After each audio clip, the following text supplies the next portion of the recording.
Okay, Thorsten, thank you very much. My name is Jan Fischer. I'm from the University Hospital in Heidelberg, and as you already said, I'm going to talk about the risk assessment, in this case in SGRT for breast irradiation compared to non-SGRT. So first question we asked was why should we do risk assessment? The modern radiotherapy techniques get more and more complex. Everybody of you will know that. And our traditional QA methods are very much focused on functional performance. So we have target values where we want to reach, and we have boundary values, and when we are inside, all is fine, and when we're outside, we have to do some realignment, readjustment, whatever. But the risk assessment more or mainly focuses not on functional performance, but on workflows and processes. And I hope after my talk you will see what advantages this may bring. Last point, more interesting for my German colleagues, is since 2019, a risk assessment is mandatory by German law, and so we have to do it. Next question is, of course, how to do a risk assessment. There are very many possibilities. Several sources, for example, the IAEA TechDoc series, the German DNorm.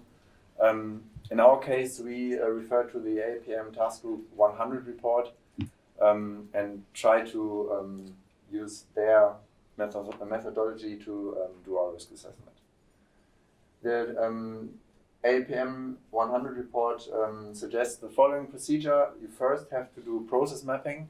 So in very detail, just write down in what step you do, what process from the beginning, from the first contact of the patient to the last treatment.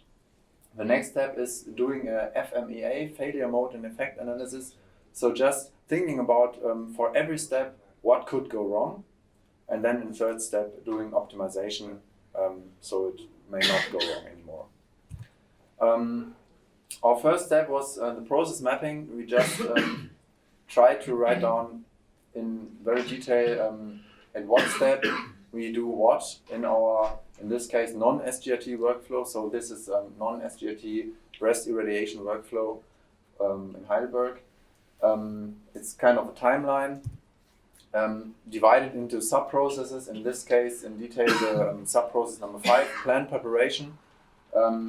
And every sub-process has these steps you all will know.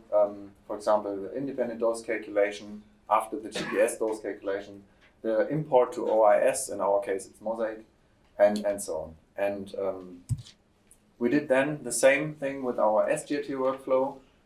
It looks more or less the same, but you see here in light blue the additional steps which are added because we now introduce the linearity or SGRT processes into our workflow. And yeah, that's it. That's our process mapping. Next step is doing this failure mode effects analysis, FMEA. What you start here is you have to identify potential failure modes, identify causes for these failure modes, and then somehow determine the impact of failure modes. Not all possible failures are of same importance. You have to find some kind of leveling them. What we did here, as an example, again, our sub-process plan preparation. As an example, I took the independent dose calculation, just how you do it, how you can document it. The sub-process, independent dose calculation, possible risk here is you take the wrong plan and export the wrong plan from your TPS to your secondary dose calculation software, and this could then lead to secondary dose calculation check may be successful, but that's only because you took the wrong plan. The plan you intend to treat was somehow defective, but you failed to find out. And then this risk priority number is one possible tool to value this risk. We have 3 different parameters: severity, occurrence, and detectability. Add them to the so-called risk priority number, and this risk priority number is then our tool to see is it high risk, high potential risk, low potential risk, and so on. So severity, first of these 3 parameters, is just how bad is this potential failure mode.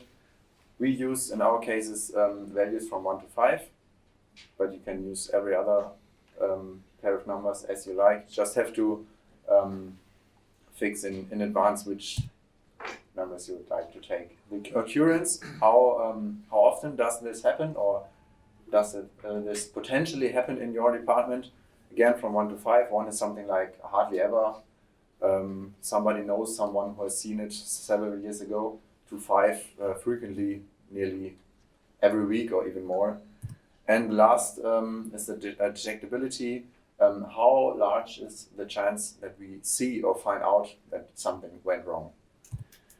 You multiply all these values and then get your risk priority number, RPN, and then can choose some leveling of, say, okay, these RPNs are low, medium, or high potential risk. Again, this is very individual. You can choose the leveling as you like. In our case, we took every RPN less than 8 as low potential risk and 16 and above as high potential risks. And then the next step is optimization. Just again, an example how it works. One example everyone here will know, because we are the SGRT community. The risk the patient moves during treatment. Without SGRT, we will very likely not find out that the patient moves after we did our imaging. So there is some severity, occurrence, and the highest score here is, of course, for the detectability, because we just will not find out after imaging, did our patient move, did he not move, resulting in our case in a risk priority number of 52. Then doing optimization, the easiest thing, that's why we are here, is using SGRT for online monitoring. So we can increase the detectability, and you see here the severity and occurrence stayed the same. We just changed the detectability, resulting in a much lower risk priority number, and that's in principle how you can do this optimization and how you can document your optimization process.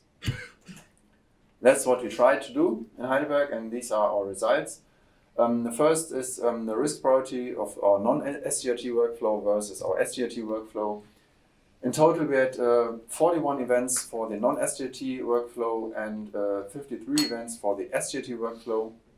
Here the graph in blue, the non-SGRT workflow, in red SGRT. And what you see here is quite interesting.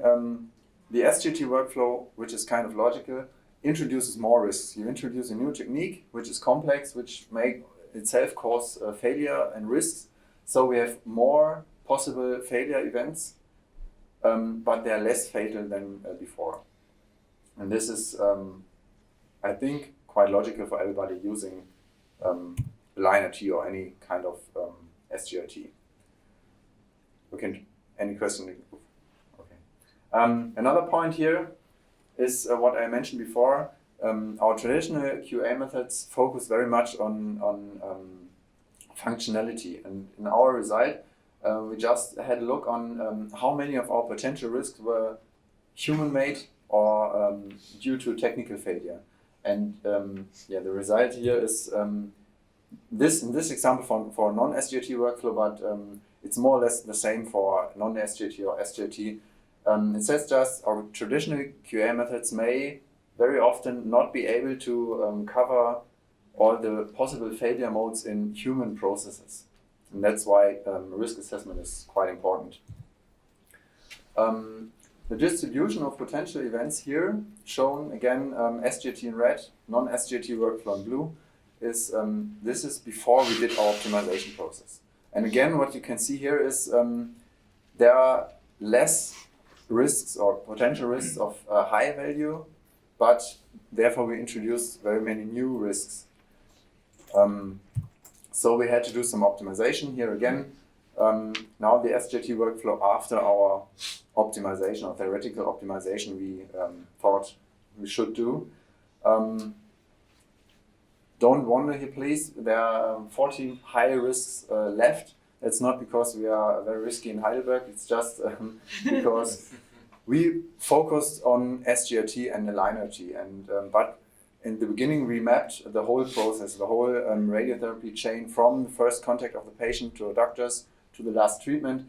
And in this process, before a liner G is introduced the first time, there are also very many risks. For example, unexperienced physicians draws ROIs or target volumes which are high risks, but we did not focus on them. So even after our optimization, they're still there.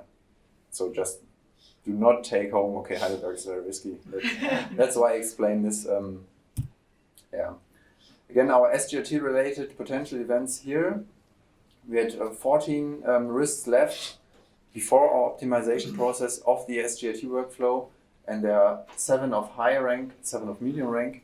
And again, here you see after optimization, we managed to put all the severity much lower, and as a result here, the main QM tools we use therefore is first regular staff training and experience, and the liner G mosaic interface as a interlock based or hard code based tool to interrupt when there is something going on. One last interesting factor of this risk priority number, it depends on 3 factors, but a liner G mostly works on the last one, the detectability, which is also kind of clear.